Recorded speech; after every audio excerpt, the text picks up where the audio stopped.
Театарот е рудник во кој уметниците секојдневно се спуштаат длабоко во окната на своето тело и душа.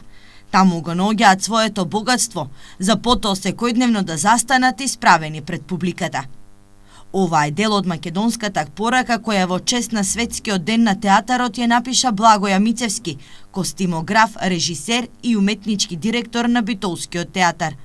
Театарот е место каде што треба да се задоволат сите вкусови, а истовремено да се разбудат и најдлабоките скриени емоции.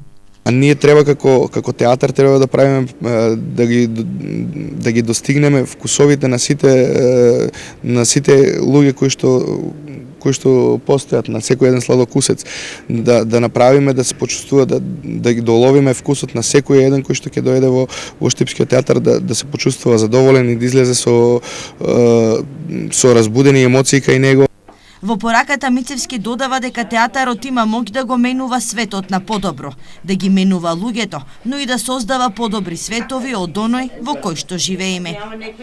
Што е тоа што би не нас како македонски театар да го задржиме својот идентитет како автентичен македонски театар, но од друга страна да се вклопиме во тие нови тенденции, нов современ западен театар. Во одбележување на 27 март во Штипскиот театар беа одиграни 2 представи, а имаше и мини изложба на костими кои били употребувани во неколку театарски проекти. Истовремено беа прочитани и македонската, но и светската порака, која годинава ја напиша француската актерка Изабел Ипер.